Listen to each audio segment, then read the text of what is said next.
Današnji zdaj pa je z nami korespondent, ki ga morda niste pričakovali, ravno kar so mi iz režije sporočili, da to ni Marko Žerjal, ampak zlobni dvojček Marka Žerjala, Žarko Merjal. Gospod Žerjal je, kot vsi vemo, pošten, delaven človek, Žarko Merjal pa je pač šel na filofaks in je zdaj v NVO-jih. Dobrodošli, gospod Merjal, jaz moram reči, da vas nisem pričakoval danes. Ja, lahko bi me že kaj provabili, vi prokleti reakcionar. Da dobite še malo kulture v tej oddaji.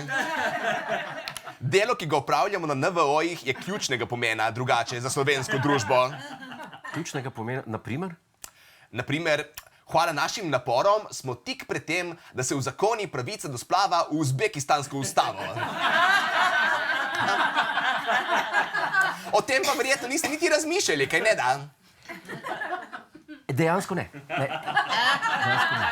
Ampak dovolj o tem. Dajte mi povedati, kaj je tema vašega nocojšnjega prispevka. Tu ste, nekaj boste mogli povedati. Katera malenkost vas je spravila ob pamet tokrat? Kako primitivno. Nocoj sem se osredotočil na eno največjih krivic, ki se je zadnje čase zgodila čudoviti osebi, ki je kriva le tega, da ljubi. Govorim seveda o prečudoviti dami, prvi dami Francije, Brigitte Macron. Več ljudi je namreč v zadnjem času seksistično nadlegovalo preko spleta, tako da so širili govorice, da se je rodila kot moški. Kaj? Kot moški!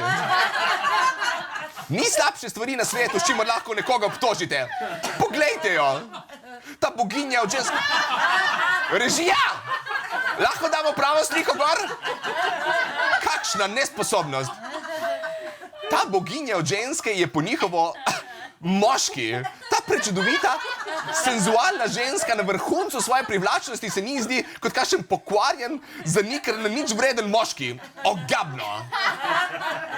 Ampak, gospod Merjal, kaj pa če bi se dejansko rodila v moškem telesu, pa bi se identificirala kot ženska?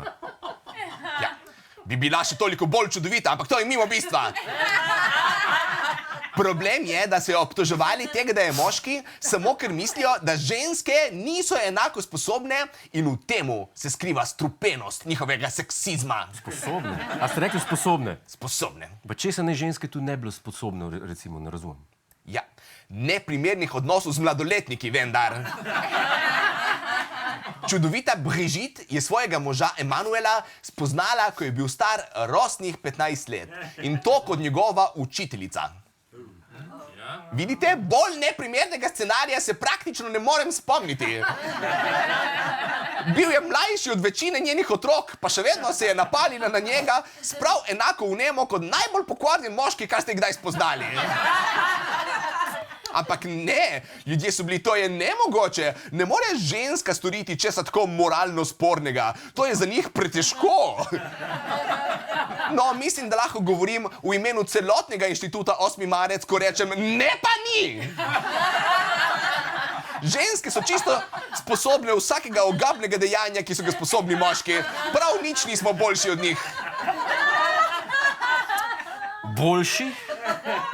Ampak, kad slišim zdaj tem osebam, ki so nadlegovali Brigitte Macron, a sem prav zgovoril? Brigitte, oui. Brigitte Macron, ki so nadlegovali Brigitte Macron s to grozno obtožbo moškosti, grozi tudi zaporna kazen, je to res? Tako je. Če bodo obsojeni, jih lahko čaka do 2 leti zaporni kazni. Kaj ni to naravnost čudovito? Čudovito? Mislim, razumem, da je v vaših očeh obtožba moškosti nekaj najslabše predstavljivega, ampak a ni to ekstremna kazen? Ekstremna kazen! Se vi sploh zavedate, koliko gorja je morala Brigitte dati skozi zaradi teh ogabnih govoric? Cele večere se je sprehajala po Elizejski palači in brisala solze v svilnate robce.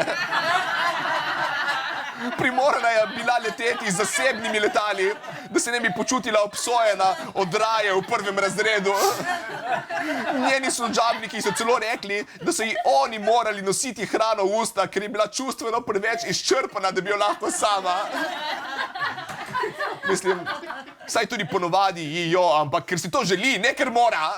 Okej. To vsekakor zveni grozno. Bom priznal, biti odvisen od služičnjadi. Vse sem tega ne. Res. No, razumem, da mi ni všeč, kaj so ljudje v njej pisali, ampak vendar vseeno, kaj pa svoboda izražanja, gospod Merjal? Gospod Godler, svoboda izražanja je vse lepo in prav, ampak mora imeti tudi razumne meje. Prav, ampak zagotovo je narobe ljudem, naprimer, groziti, kako bi pa vi pol mejo postavili. Ja, preprosto.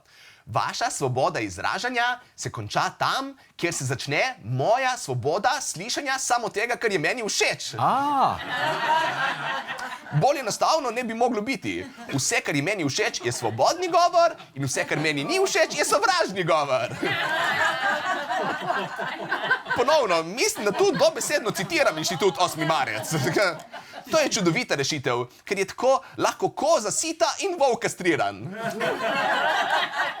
Denimo teh 10 internetnih komentatorjev bo končno dobilo zapor, ki si ga zasluži, Brigitte si bo pa lahko oddahnila in poskušala svobodno nadaljevati svoje življenje z njenim 24 let mlajšim možem, ki ga je spoznala, ko je bil še mladoleten in njen dijak. Končno pravica za vse! Gospod Marjal, hvala lepa za ta prispevek. Dajte mi povedati, a imate čiste roke umite? Ja, Pa vam bom pa dal roko. Ne sme dotikati. A ja, v redu. Hej, preden greš, klikni tukaj in se naroči na naš YouTube kanal. Imamo pa tudi TikTok, Instagram in Facebook, tako da le urno.